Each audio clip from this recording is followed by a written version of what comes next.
Assalamualaikum warahmatullahi wabarakatuh.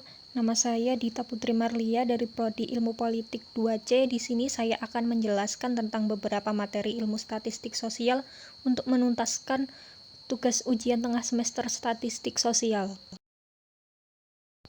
Apa yang dimaksud dengan statistik sosial? Statistik sosial merupakan suatu teknik yang digunakan untuk mengumpulkan data, menganalisis dan menyimpulkan data, atau mengadakan penafsiran data yang berbentuk angka. Statistik juga banyak digunakan dalam berbagai cara ilmu pengetahuan alam, ilmu politik, bisnis, ekonomi, dan industri. Selanjutnya saya akan menjelaskan tentang definisi dari populasi, pengelompokan populasi, dan sampel. Yang pertama yaitu definisi populasi. Populasi adalah keseluruhan dari objek penelitian yang dapat berupa manusia, hewan, tumbuh-tumbuhan, gejala, sikap, dan lain sebagainya yang menjadi pusat perhatian dan menjadi sumber data penelitian. Yang kedua yaitu pengelompokan populasi. Populasi itu sendiri dikelompokkan menjadi dua bagian. Yang pertama pengelompokan berdasarkan keadaan, yaitu populasi homogen dan populasi heterogen. Yang kedua yaitu populasi berdasarkan ukuran, yaitu populasi terhingga dan populasi tak terhingga.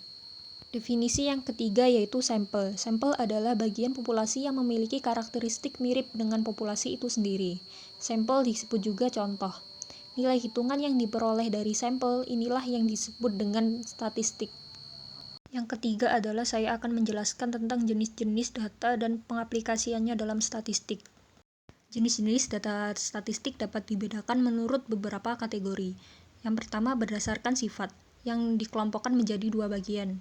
Yang pertama data kualitatif, data yang dinyatakan dalam bentuk non-angka atau numerik, atau bisa juga disebut atribut. Yang kedua data kuantitatif, data yang dinyatakan dalam bentuk angka, dalam komputer dikenal sebagai data numerik. Jenis data statistik berdasarkan cara memperolehnya dikelompokkan menjadi dua bagian. Yang pertama data primer. Data primer adalah data yang diperoleh atau dikumpulkan langsung oleh peneliti dari sumber datanya.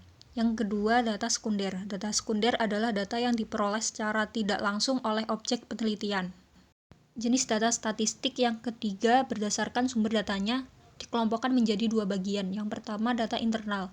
Data internal adalah data yang menggambarkan situasi dan kondisi pada suatu organisasi atau instansi secara internal. Yang kedua yaitu data eksternal. Data eksternal adalah data yang menggambarkan situasi dan kondisi yang ada di luar organisasi. Jenis data statistik yang keempat berdasarkan waktu pengumpulan data dikelompokkan menjadi dua bagian, yaitu yang pertama data cross-section, yaitu data yang menunjukkan titik waktu tertentu. Yang kedua yaitu data time series, adalah data yang datanya menggambarkan suatu dari waktu ke waktu atau periode secara historis. Yang keempat yaitu saya akan menjelaskan konsep variabel dan menyebutkan jenis-jenis dan cara bagaimana penggunaannya. Variabel merupakan suatu objek yang mempunyai nilai penting dalam sebuah riset atau penelitian. Berikut ini adalah jenis-jenis variabel dan penggunaannya. Yang pertama yaitu variabel terkait. Variabel terkait adalah variabel yang dipengaruhi atau menjadi akibat karena adanya variabel independen. Yang kedua yaitu variabel bebas. Variabel bebas disebut juga dengan variabel prediktor. Stimulus yakni merupakan variabel yang mempengaruhi variabel lain atau menjadi sebab berubahnya suatu variabel lain. Yang ketiga adalah variabel moderat, merupakan variabel yang faktornya diukur, dimanipulasi atau dipilih oleh peneliti untuk mengetahui apakah variabel tersebut mengubah hubungan antara variabel independen dan variabel dependen. Yang keempat yaitu variabel kontrol. Didefinisikan sebagai variabel yang faktornya dikontrol oleh peneliti untuk menetralisasi pengaruhnya dan merupakan variabel yang dikendalikan atau dibuat konstan. Yang terakhir yaitu variabel intervening, adalah variabel yang mempengaruhi hubungan antara variabel independen dengan variabel dependen menjadi hubungan yang tidak langsung. Yang kelima, saya akan menerangkan tentang apa yang dimaksud dengan regresi dan relasinya dengan variabel. Yang dimaksud regresi adalah metode statistik yang digunakan dalam keuangan, investasi, dan disiplin ilmu lain. Gunanya untuk mencoba menentukan kekuatan dan karakter hubungan antara satu variabel dependen dan serangkaian variabel lain.